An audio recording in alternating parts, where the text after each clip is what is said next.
it's almost outgrowing its capability because the groups are getting so large. But what a brilliant finish we saw on Thursday night with A grade in the end. It was Jamie Huggett, the local Ballarat guy, actually. He beat home Zach Johnson from A grade to be just 10 or 12 seconds behind the winners. So every group was within 12 seconds, which was incredible effort considering, and that was on the Innsbruck course, of course.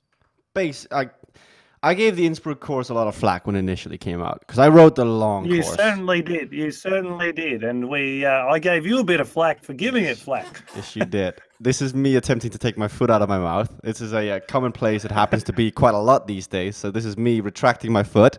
The Innsbruck Ring course is without a doubt probably the best course in Swift right now. Close second is the course we're on today, the Volcano Circuit course on the Watopia. But that Innsbruck, the leg snapper, that climb is so much fun to watch, not just because of the incline, but because it goes straight down 10% and the speed goes up to like 85, 90 kilometers an hour. There is no other place in all of Swift that dynamic happens, and that just makes that course so much fun to watch. So yes, Pat, I retract my words. Innsbruck is a pretty nice course. Now, where is New York? Yeah, looking forward to New York, and there's some people out there very eager to see that course.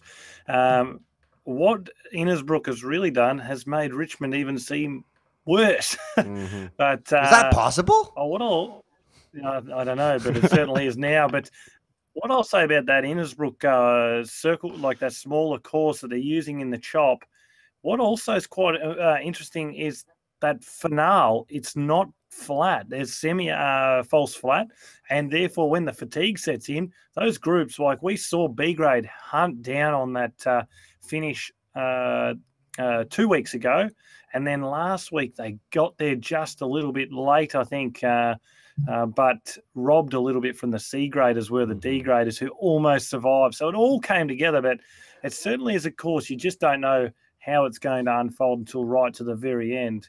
But it's also a great course for training as well, I reckon. What Innsbruck Ring, in particular, the course on Innsbruck, has really proven is that shorter racing is better. Shorter courses, like they encourage more activation, more attacks, more aggressive racing. The longer a lap is, the longer a course is, the more difficult it is actually to get away and like utilize it. That's why crit racing in real life is so much fun to watch, because you get to know the course so well that there's so many possibilities, so many possible points of attack, so many points of, well, now I got to pay attention because I know Mr. Yankov in the US, he's going to attack here because he always does. And that's where short circuit racing, which I think both you and me, Pat, are massive fans of, come into play on Swift. Yeah, I'm a massive fan of the smaller circuits, both in reality and also virtually. I think what happens is that for some reason, something tweaks in our mind and thinks that smaller circuits, it's less distance or something. But we tend to think that we're passing the finish line each time, we're getting closer. When it's longer laps, it takes so long to pass the finish line. You think, 3 more of these or 2 more of those. But when you've got 30 or 40 laps of a small circuit and you're lapping very quickly, sometimes I think mentally it's just an easier way of going. But it certainly does make for more aggressive racing. And it's interesting you raise that point. We'll get to the racing in a moment when some action happens. But the Olympic Games circuits that have been released, and there's been a bit of back and forth about the women's course not being the same as the men's. And I reckon it's worth touching on. But I don't think that the women's course not being the same as the men's detracts anything from the women's event. I think the women's event is extremely tough. Over 2,000 metres of elevation gain. Plenty of opportunity to get away, particularly if you're Amonique van Vleuten or the like, even Van der Breggen. And also there's an opportunity for groups to come back towards the end. I think the women's road race is going to be extremely exciting. So although a lot of people throwing mud on the Olympic Committee for designing 2 different courses, I actually really tip my hat and say they've done a good job. Yeah, we're both active on Twitter. There's a female racing expert. His last name skips my head, but he's German. His first name is Felix. And he put it really well out there. It's like, look, in the female peloton, this course is better suited because the player field is more level on this sort of terrain. Like there's more possible winners. Yeah. So why have the same course when if it was the men's course, it's basically a Dutch 1-2 guaranteed no matter what. With this possibility, with this course, I could see the Italians mixing it up. We saw it in the European Championships. I'm all for equality. Like Swift is too. I mean, I by no means represent the views, points of any of Swift, but I know they have Swift Academy, both men's and women's, going on right now. But I think that's a sense of equality where it's blown way out of proportion. Having two different courses, I can see why, Pat. Yeah, and look, I put a tweet out to Gracie Alvin. She retweeted and posted overnight, and I commented back and said that I think, well, from a personal point of view, which is only my personal view, that equality initially in cycling is going to mean having the same event. So whether it be a world tour or whether it be a monument race, have it on the same day, finish at the same finish. Just earlier potentially for the women and then later for the men. And that will at least entice a lot more, a broader community to watch the women's racing and realise just how exciting it is. But the first move off the front now, Kim Little. Funny that he's in this group because on points, if you go on his Zwift Power and have a look at the chop, I think he has the most amount if they were to do points for each week of the chop up until now. But joint by Keith Leonard out in front. And Yankov, he's been really strong the last weeks. Yeah, so we're getting to a point now in the eCrit that we're starting to see familiar names. We're seeing to see the names come in every week and get their Tuesday night blowout. The weather is also getting pretty poor here in the UK. So we see Kim Little, we see Gavin Dempster. I mean, Yanko in the US right now, it's like 2 o'clock in the morning, 1 o'clock in the morning. So I'm not quite sure what he's up to. But yeah, we're seeing the same names and they're really getting strong. And you said, because of the NRS going on tomorrow, the field might be a bit weakened. I think because of the weather conditions right now, this peloton is actually quite strong. As you can see, it's splitting in half already.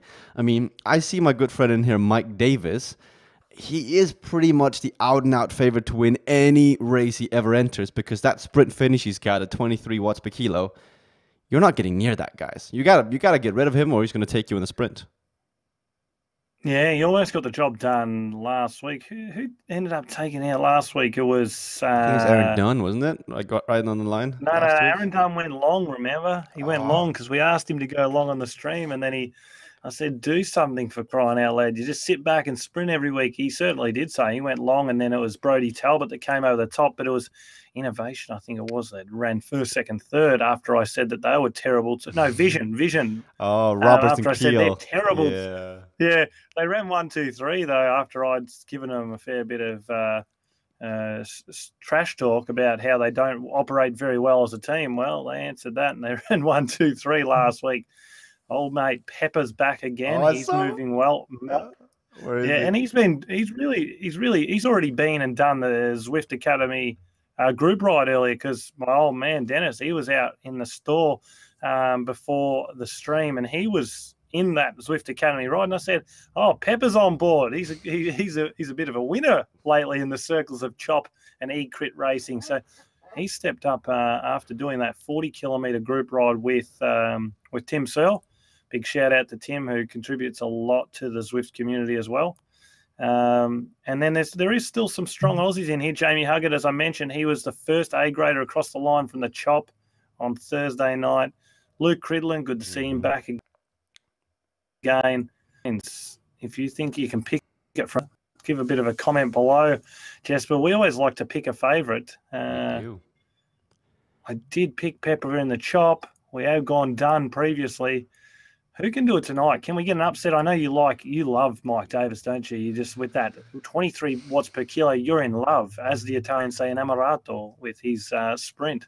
It's just being realistic. Like he has, I texted Kim Little when I saw him on the start line. I went, Kim Little, harp, because he crit. And he was like, yeah, but Mike Davis is in here, guys. Like Mike is in here. So he just has this effect on other people. They see his name on the start line and they go, this again? This? Oh, okay. Now, what am I going to do? So how are you going to beat that, Pat? Well, simply put, you just got to, basically you got to be better, unfortunately, somehow. You've got to do something. What I saw 3 weeks ago was a really good move from the WP Taz guys, and that was, in fact, Josh Wilson, who went long in his sprint that forced Zawadski and others to go early and use their power-ups. And Dunn just followed the wheels, executed his power-up to perfection, his aero power-up, came over the top and won in the last few meters. And that's what you got to do. But the difficulty is a lot of these riders, they're riding as individuals. But we see some new faces, and this offers new opportunities. I'm going to really give a big shout out to Kim Little, because he's entertained all the racing that he does. All he does is rip the legs off people. He's the type of person that when you are racing outside with someone like this, you're like, oh, again, Kim, like, come up 5 minutes. Oh man, I can tell you both on and off the bike, Kim Little is a really nice guy. He's one of the hard workers over on the CVR World Cup side of things of Swift racing.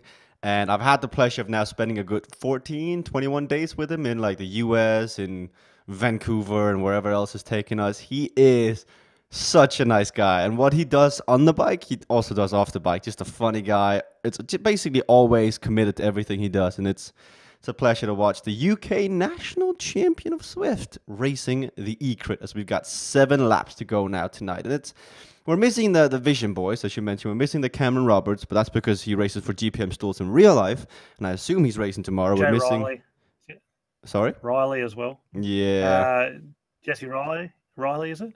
I think I have seen him in here, though. I think I saw him, didn't I? Oh, right. So he might not have got a call up for this particular tour, but yeah, he's right he's there. certainly been vocal. He's also certainly been in vocal. He wants to, even if he can't make the E-Crit final, if there is a series, he certainly said that he would love to see the E-Crit final back in Melbourne. He came along and watched last year, so shout out to it's Jesse, I believe. And as you mentioned, though, there are some riders going off to the National Road Series Tour, which is the Tour of Great South Coast in its entirety of its name.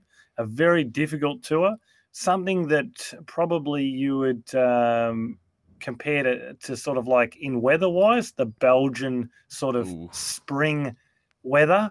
It is brutal, the weather that they will be racing in this week, and that makes technical criteriums obviously difficult too, but tyre pressure, staying warm, and nutrition will be the keys to someone having a very successful week at the Tour of Great South Coast. Great field lining up as well. So looking forward to following that over the next 5 days. How does the level compare, Pat, between like the NRS race that happens tomorrow and the race here on the E-Crit? I mean, you've done both levels.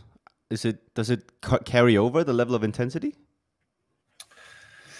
This is certainly more intense. The intensity factor in this type of a race is certainly higher. However, we were just actually looking with one of my riders yesterday at the courses and going through my power profiles from the past in that race. And I think it was 340 watts normalized power for an hour and 35 minutes for the afternoon stage tomorrow.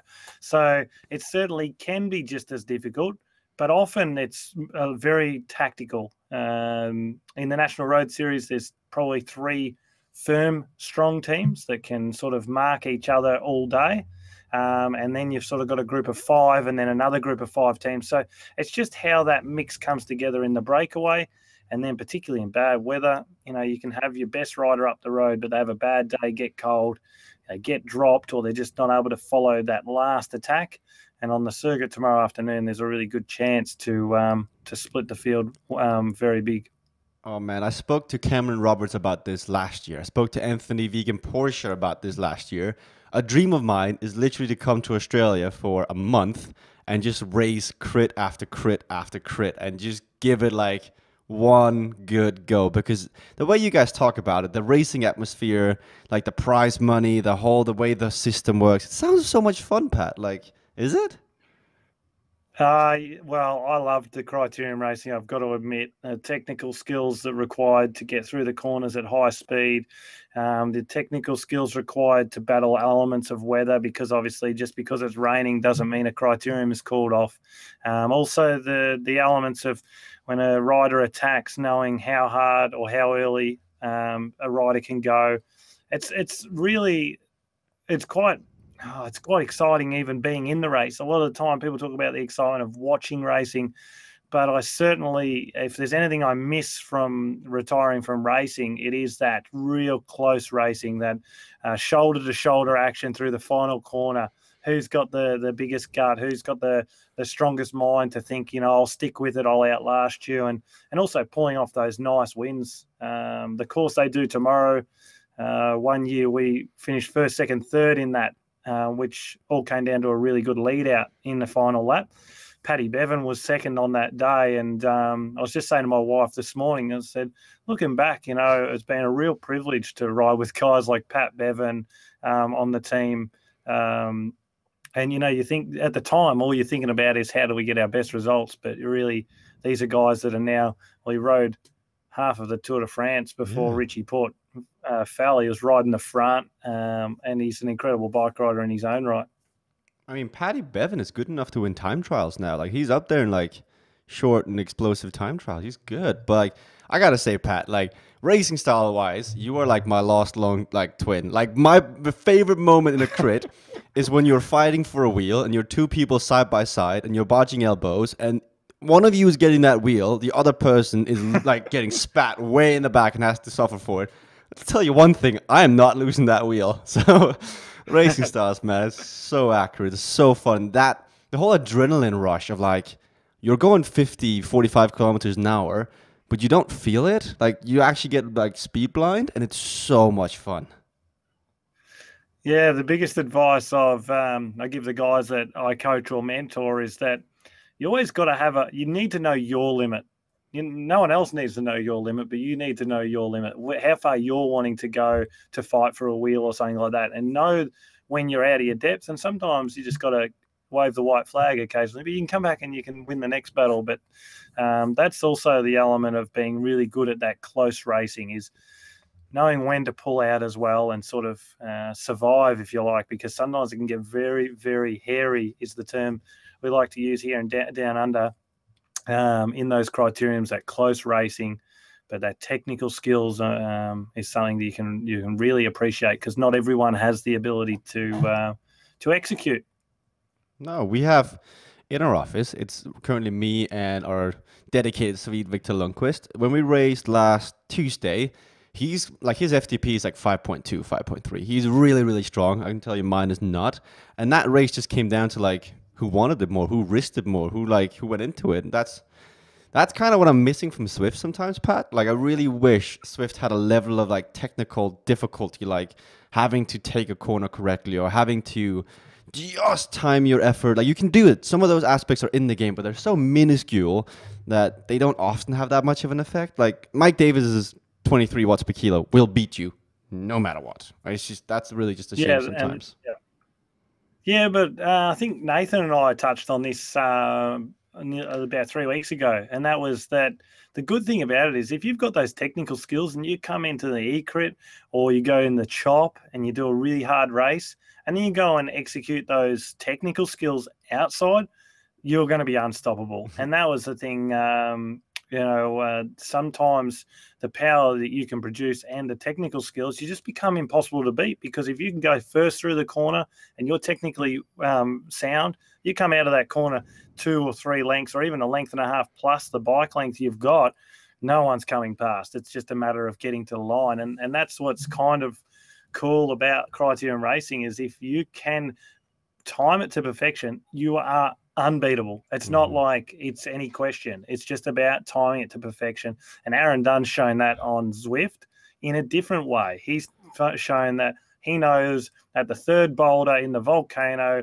where the lava's erupting, you've got to go there and hit your power up.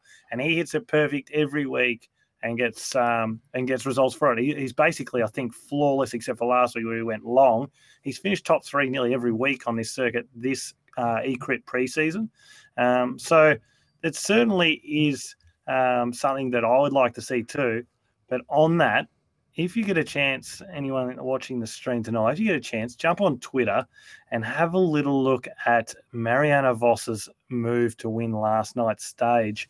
She came through the final corner and must have been 7, 8K an hour faster than anyone else, around the outside too, not the inside.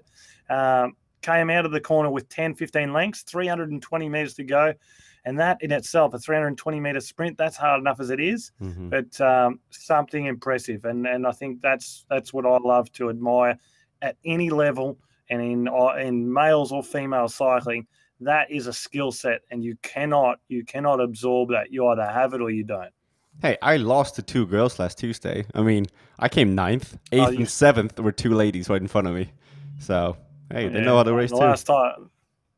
last time I lost to a girl, Jesper, was in under 13s, and in fairness, she beat everyone. So I'll take that one. Yeah, no, it's fun to watch, and I'm really happy you mentioned out Aaron Dunn because that was the point I was gonna make as well.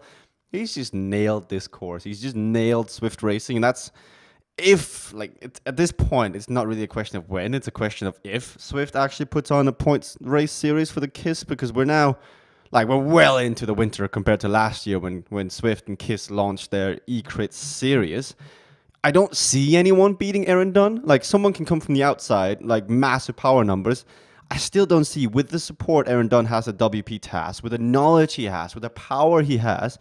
It's kind of like you mentioned. He's unstoppable if he wants to win. Like if there's a prize on the line, we both know Aaron Dunn. He's either going to win it or he's going to go over in the comment section and complain afterwards. There's only one of those two options.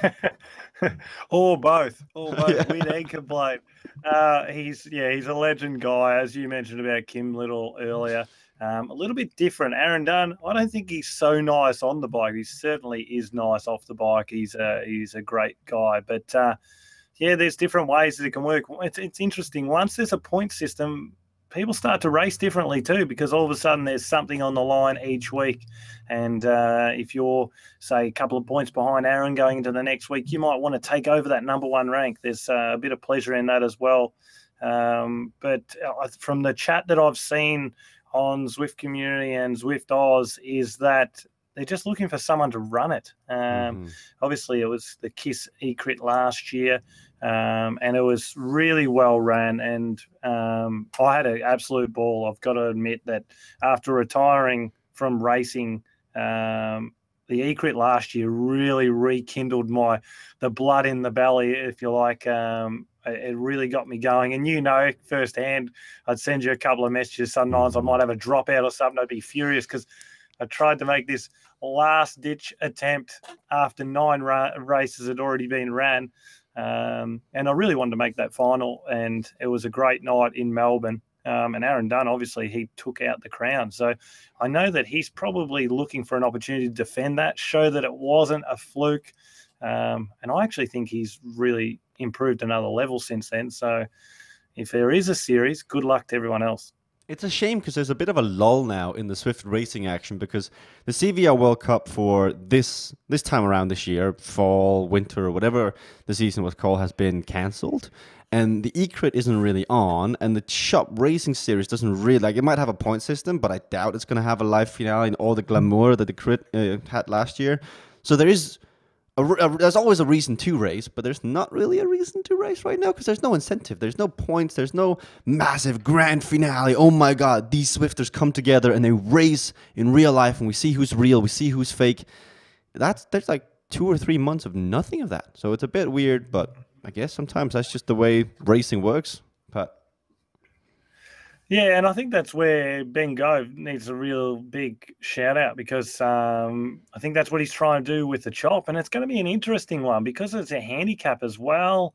The points system, it's going to be a challenging one for him to manage, but I really like his enthusiasm to continue to keep it an exciting event for people. And I think the idea is that if you turn up and finish, so if you ride to the line, you'll get points for finishing as well. And I think that's a really good one because you don't want to be sort of like, oh, I've dropped, there's nothing to ride for, particularly if you've won a chop or you're consistently getting to the finish with your group, it also will urge riders from C grade to hang on to B grade to hang on to A grade, D grade to hang on to C grade, and just try their absolute best because 8th might be really good points for them in 1 week, and 14th might be good points the week after if they just stick in there and pick up consistent points. So I really like the enthusiasm from Ben, and also the chop as a race. And you and I, we've both really been enjoying the chop, haven't we? Swift needs this sort of like initiative, this sort of community run experiment because I there's just a different level of buzz in the community when there's something to look forward to every week. I remember Swift asked the Facebook page every Tuesday after the eCrit. You were not the only one to message me every Tuesday, Pat. It was literally everyone who had to justify why they didn't win, and it was so funny, and I miss it so much. It's just I bring it back, Swift. I want another point series. I want another thing to look forward to. I just want to go back to Melbourne. That whole atmosphere of 100 people in the Melbourne store, 10 racers, men and female, about to just rip their legs off for your entertainment. The buzz, the nervous, like you could literally, like every single rider, Pat, including you, were like, are we about to do this? Fuck. Yeah, no, it was an amazing atmosphere, and there was that many people in there. It was so hot. It was like I've raced in Malaysia before in the really, really tough conditions, high humidity. It had nothing. It had nothing on this event last year. And I remember we went out for a couple of cold beers afterwards, and I was on the floor after 2 beers. I was just like, had no fluid left in the body. Hydration had been ripped out of me, but it was an awesome night. And the atmosphere at those live events, it's like nothing else. And that's why I always enjoy getting along and being part of the events. It's always it's a new feeling each event, but it's a vibrant community that gets involved with Zwift. And with those live events, there's always someone that's involved and knows someone that's not, and they drag them along and they say, you'll love it. And they come along as a skeptic. And by the time they leave, they're asking, all right, what do I need to get started up? Mm-hmm. And how do I win something at the end of the night and all those things? So it certainly is a great atmosphere. And the eCrit final last year, that really kicked it off. If you remember, I obviously competed at that one, but then since then, I've basically been emceeing the live event since, because I just enjoyed it so much. I thought, no, I actually don't want to be in the racing. I actually want to enjoy what happens around it. I'm glad you woke up, Pat, because this side of the experiment is so much more fun because you don't actually have to kill yourself on a bike. You just get to talk about it. You get to experience all the fun without the real life pain and effort and tears and sweat that comes with it. So no, man, you've done a lot of like events now down and down under. I've done a lot, and we both know this is the future. Like, regardless, like, indoor training is gonna just explode over the next few years. It's getting smarter, it's getting more convenient. It's where the future of exercise is. And I know many people are gonna disagree because, like, oh, outside is always better. But you underestimate how good conveniency is. Like yesterday, the fact that you can just get off your chair, for me, get on my bike, do an hour of exercise, get off, and you've actually burnt 1,000 calories or whatever. That, ladies and gentlemen, is the future, regardless of you being a professional like Pat Shaw or just a coffee cyclist. Pat, don't you agree? This is going to be big. Yeah, I think it's already big as it is, but it continues to surprise me just how many people want to be involved. Not because of what it is, because it's a great network as well to meet people, but just the diverse sort of categories of people that get involved, that come into our store looking for a smart trainer. And it's actually really invigorating as a store to see that a recreational rider that's never raced before just wants to get involved, because it's actually inspiring them to exercise more, which is better for health. But also what I've seen even with my father and a few of the local riders that are racing in the masters categories or the age categories, they're actually spurring each other on to train a bit harder and they're actually getting better results at their racing on the weekends, which is great for their mental health as well. So there's so many good parts, but I think it's going to go to a whole nother level. I can see maybe even as early as next year, clubs approaching Zwift to see if they can hold their own club-only event during winter when the weather's so atrocious, no one wants to go out and race in those conditions. Let's hold a Ballarat Cycling Club Chop edition, or let's hold a Ballarat Club E-Crit, and team up and things like that. The team side of it's something that I would like to see expand on Zwift, and I think with the Chop, there's a good opportunity there. I reckon they should take 2 riders out of each group and have them in a team. So 2 D graders, 2 C graders, 2 B graders, and 2 A graders. That's one team. That's something that I would like to see evolve as well, because I like this community aspect of Zwift. That's what really excites me about Zwift, is that community aspect, that I can have someone walk into the shop. They may never have raced before, but they go, now look, last night I was doing a Zwift race and then I got dropped just off the back and it was hard to get back on. Why is that? Because when I do it on the weekend, if I do that over the top of the hill, I just cruise back on. And then you go through the whole explanation. I mean, I'm still doing it with my father. He's a professional rider himself, but he's going, this bloody Zwift, I'm really hurting myself to get back onto the bunch. Why is this? Man, it's called the Swift effect. It's also called the FOMO effect, the fear of missing out. Like, everyone is on Swift, so therefore I must be on Swift. And it's so fun to have seen that unfold over the last 2 years, from Swift growing from there being about 100 online at one point to last winter European time, I saw 10,000 people online at once.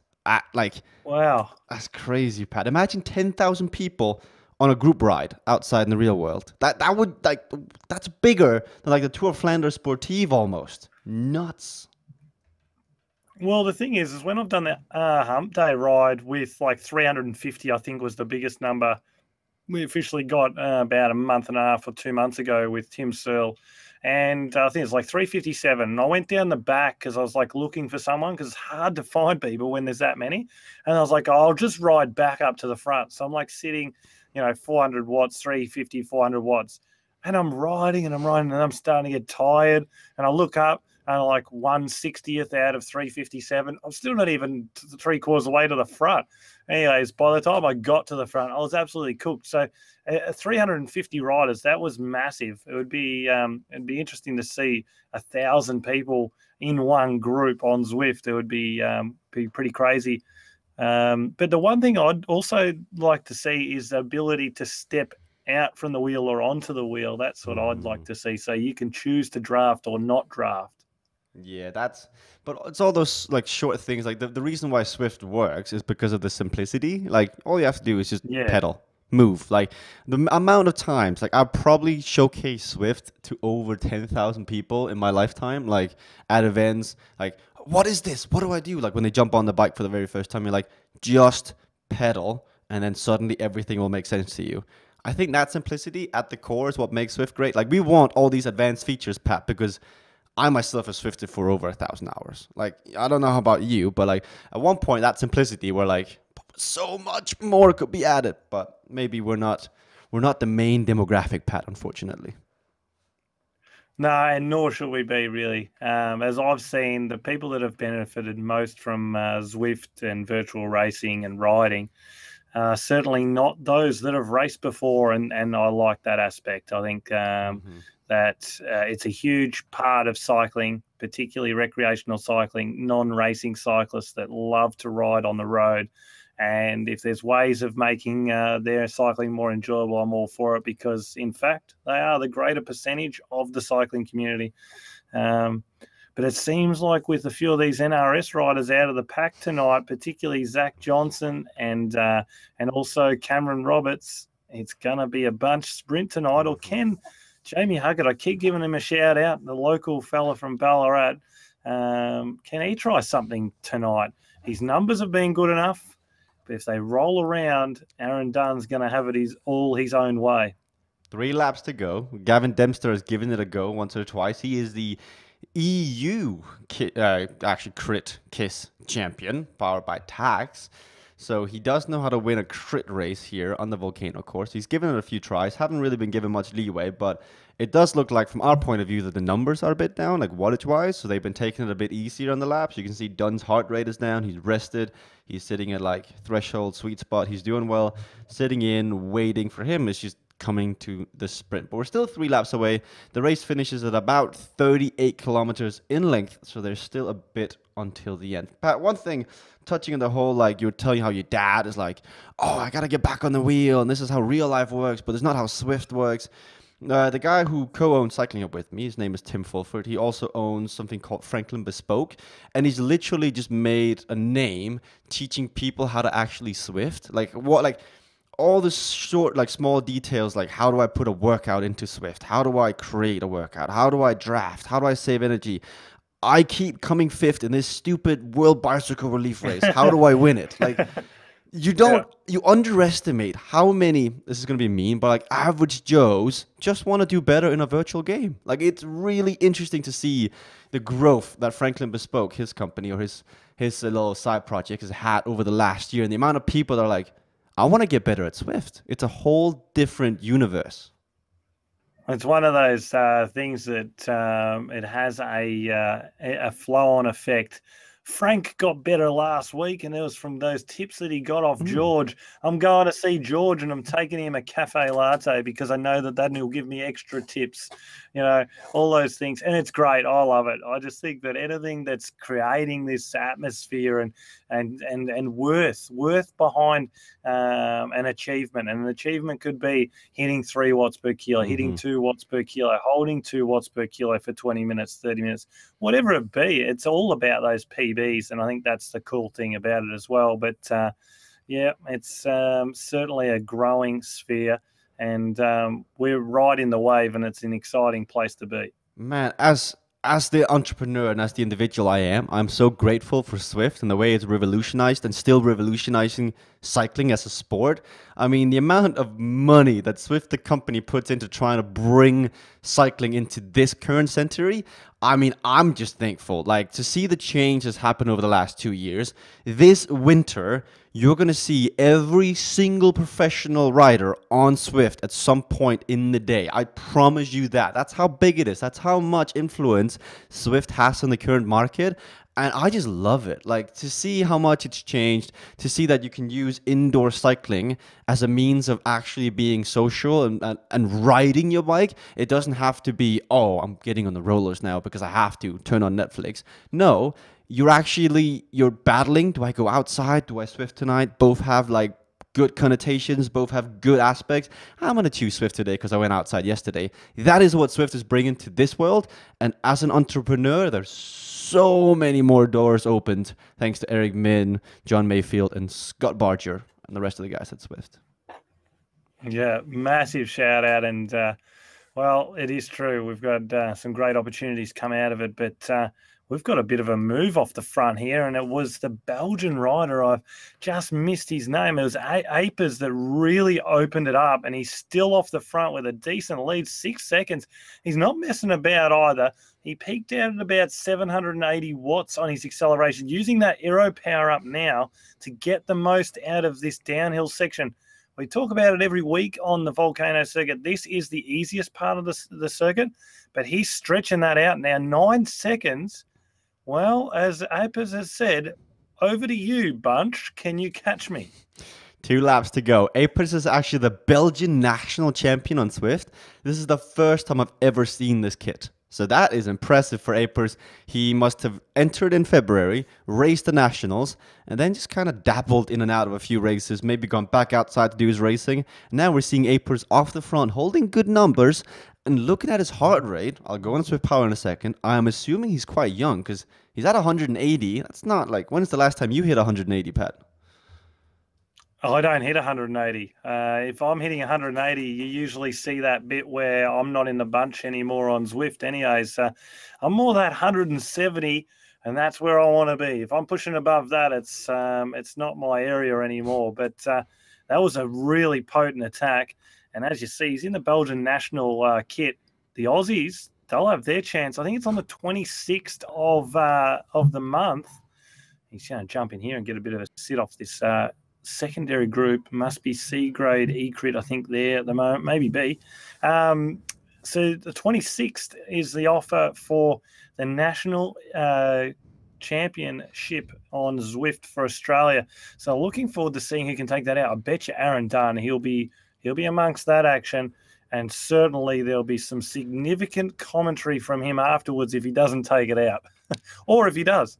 So I've done some research on Michael Apers.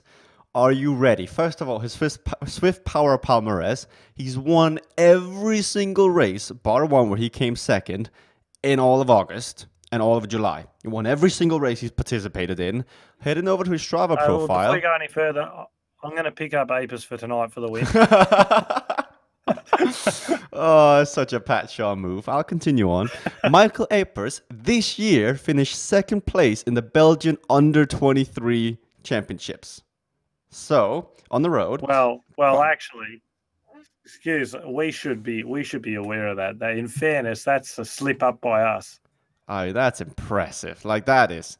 But it's like we get so indulged into the Swift for us when someone new comes in, we're like, what? Who's this guy? It turns out he's a hitter in real world too. So, yeah. Well, like I said, I think I like the look of Apers tonight. He looks like he's moving well. So I reckon he might be the one. You want to know? You want to know the cream on the top, the little dot on the eye? He's also the world champion of cyclocross in his age group. Well, I feel like we've disrespected him a bit. So a bit of a apology is required, and I'm happy to hear that out. I like when Pat Shaw went, yeah, the field is going to be lower tonight. NRS guys are gone. I mean, I'm really not expecting much, guys. Here's the freaking world champion of cyclocross amateurs. What the hell? Yeah, and that just shows you the people that do find themselves onto Zwift. So a big shout out to Apers. I'm going to look him up now. That's why you can see me looking down on the stream. I'm too interested to find out more. It's Michael Apers from Belgium, and we are about now to head up this little incline for the penultimate time of the day. They're going to do 38 kilometers in total. It is still Grubo Compacto, as Nathan Guerra would say, all together as they're about to head out to the last 4 kilometers of racing in tonight's Kiz E-Crit.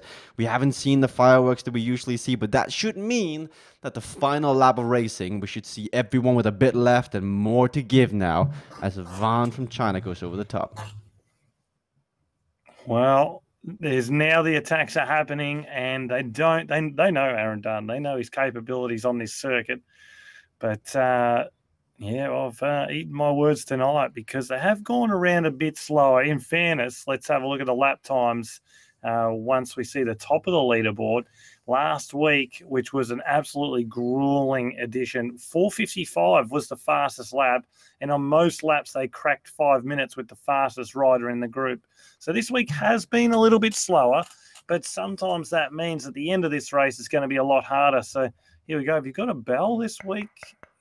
Oh, you got his glass back. You're not glass, muck. It's a muck. What about the Chinelli bars? I can do Chinelli bars. Oh, I see it.